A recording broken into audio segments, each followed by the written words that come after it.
Bonjour à tous et bienvenue dans le journal d'AC Franchise TV. Au sommaire de cette édition, l'actualité de la franchise avec Sergent-Major, la Micaline et Kiabi, prêt à accueillir des adhérents vêtis. Un zoom sur deux franchises italiennes qui se développent en France, Photo Digital Discount et Yogurtlandia. L'actualité business avec le conseil d'experts qui répond à la question « Pourquoi faut-il choisir une franchise qui vous impose des règles ?» Puis la franchise à l'international avec le bilan sur le salon de Madrid.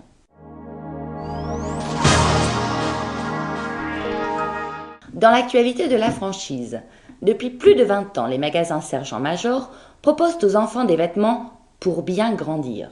Bien grandir, non seulement ce slogan s'applique aux vêtements Sergent-Major, gais, faciles à porter et hauts en couleur, mais il caractérise aussi le réseau Sergent-Major tout entier. En effet, le 252e magasin a ouvert le 30 avril à Mezzavia, dans la périphérie d'Ajaccio. De plus, le mois de mai marque l'arrivée de 8 nouveaux magasins Sergent-Major, à l'Homme, dans le nord de la France, puis principalement à l'étranger, avec des ouvertures en Espagne, Italie, Égypte, en Tunisie, en Roumanie et en Serbie. La franchise de restauration rapide La Micaline se lance à l'international. Avec 70 magasins potentiels sous 10 ans, l'Espagne et la Belgique sont les premières étapes de ce nouveau levier de croissance. En juin 2009, l'enseigne installe ses premiers masters franchisés en Espagne, au centre de Barcelone. À l'issue d'une période probatoire de 24 mois sur 2 à 3 magasins pilotes, 40 magasins seront implantés en Catalogne et en Aragon à l'horizon 2019. Toujours en juin, la Micaline arrive en Belgique. Sur le même schéma de validation qu'en Espagne, le potentiel d'implantation est estimé à 30 magasins.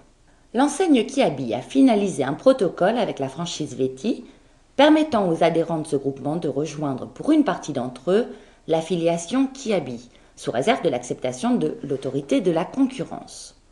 Ce projet a été avalisé lors d'une assemblée générale des adhérents du groupement des Mousquetaires qui a eu lieu mardi 12 mai. Il permettra à Kiabi d'accélérer le développement de l'affiliation en France par l'intégration d'un réseau d'affiliés existants et aux adhérents de Vêtis de bénéficier de la dynamique de développement du leader du secteur.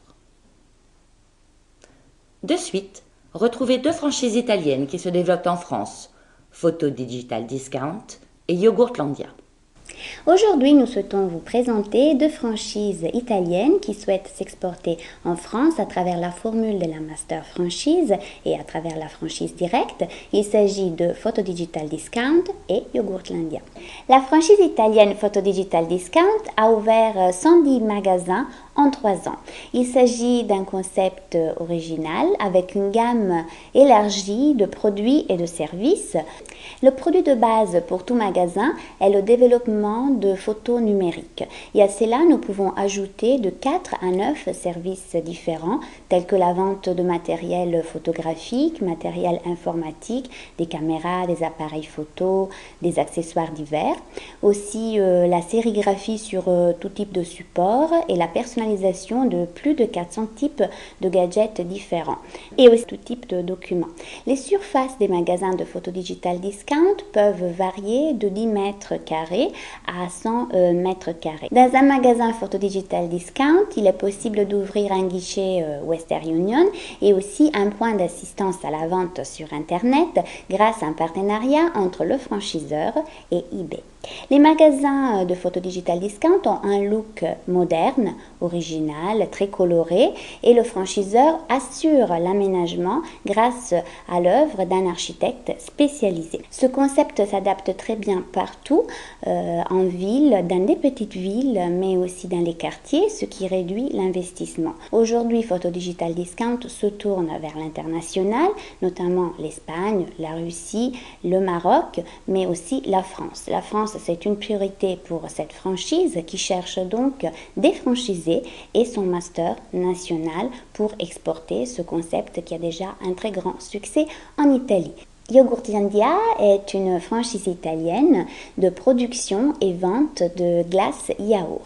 La glace yaourt est une idée simple mais révolutionnaire. C'est une glace qui peut être goûtée nature ou bien avec des couvertures, des nappages, des friandises, des fruits. Il s'agit d'une idée vraiment révolutionnaire. C'est un produit frais, un produit léger et qui peut être associé à d'autres produits sucrés tels que des gaufres, des crêpes, des waffles, des boissons, des chocolats chauds. La glace yaourt est un produit vraiment innovant pour le marché français. Il n'y a pas d'emplacement idéal pour ouvrir une yogurteria, des gares, des places, des villes, des rues passantes, des centres commerciaux. C'est un produit qui se mange à toute heure de la journée, idéalement après les repas ou bien comme goûter. Les magasins de Yogurtlandia sont jeunes, colorés et cette franchise qui est née en 1995 aujourd'hui a à son actif 65 points de vente en Italie.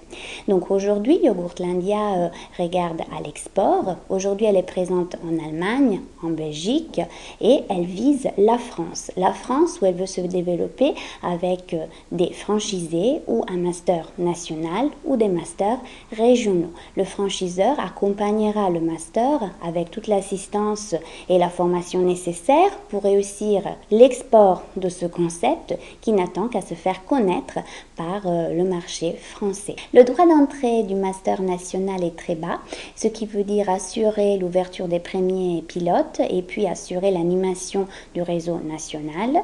La recherche du master national se base sur des critères bien sûr de capacité managériale.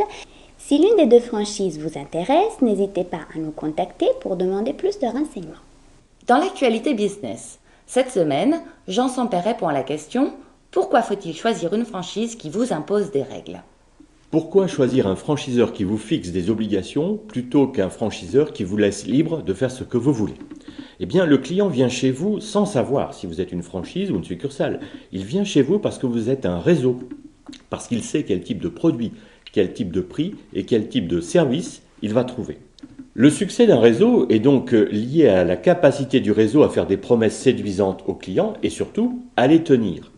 Or, c'est le franchiseur qui fait les promesses aux clients et ce sont les franchisés qui tiennent ces promesses. Il faut donc que chacun suive la même politique et respecte les mêmes règles. S'il y a trop de liberté d'adaptation, il y a risque de destruction du réseau. Pourquoi ? Chaque franchisé adapte alors à sa façon. Des produits différents, des prix différents, des services différents. Le consommateur est alors perdu entre la promesse faite par la tête de réseau, par le franchiseur, et par chacun des franchisés dans les villes ou les quartiers différents. Le consommateur étant perdu, l'identité de la marque baisse, la notoriété baisse, les consommateurs sont moins attirés et la franchise ne devient plus intéressante pour le franchisé lui-même, puisque le pouvoir d'attraction de la marque baisse. Et ceci sans parler de la perte d'efficacité de la centrale d'achat, des services centraux du franchiseur. Bien entendu, comme je n'avais que 2 minutes, j'ai un peu simplifié. Il y a quand même une marge de manœuvre. Mais le principe est qu'une franchise sans obligation n'est pas une franchise intéressante pour vous, futurs franchisés. Dans notre rubrique « La franchise à l'international », un bilan sur le Salon de Madrid qui s'est tenu du 7 au 9 mai.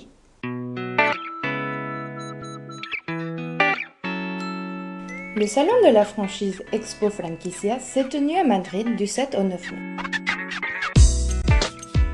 Aujourd'hui, Expo Franquicia se place comme un des événements incontournables du secteur de la franchise en Espagne. Lors de cette 15e édition, nombreux franchiseurs experts de la franchise étaient présents au rendez-vous. Au total, 144 exposants. Il faut aussi souligner la présence de nombreuses sociétés spécialisées dans l'aménagement des locaux commerciaux, car l'immobilier en Espagne est très touché par la situation économique actuelle et propose de ce fait des prix très intéressants, ce qui favorise la mise en place de projets pour les entrepreneurs.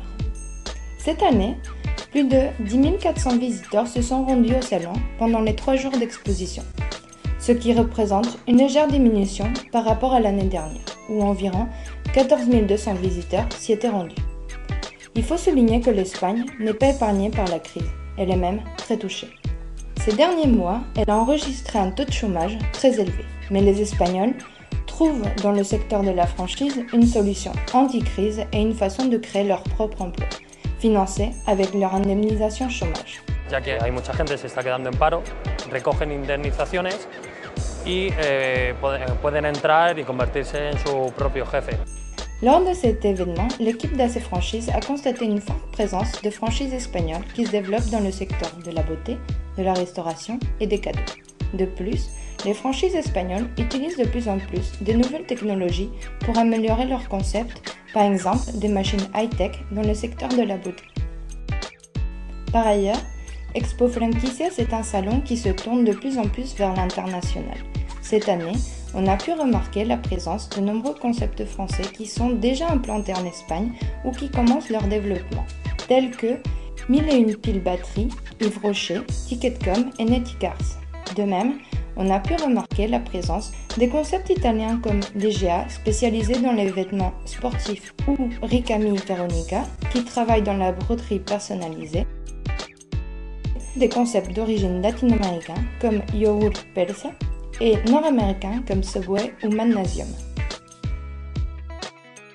De plus, de nombreux événements ont rythmé le salon, tels que la remise des prix aux meilleures franchises et des conférences qui ont été organisées avec les experts sur des thèmes très variés. Les experts ont partagé leur avis sur le marché espagnol et ils se sont interrogés sur le développement d'autres marchés tels que celui de l'Irlande. AC Franchise était présent pour la deuxième année et l'équipe d'AC Franchise TV a profité pour lancer AC Franchise TV au Mexique et préparer le lancement de la Web TV en Espagne. Merci de votre attention et à la semaine prochaine pour de nouvelles actualités sur AC Franchise TV.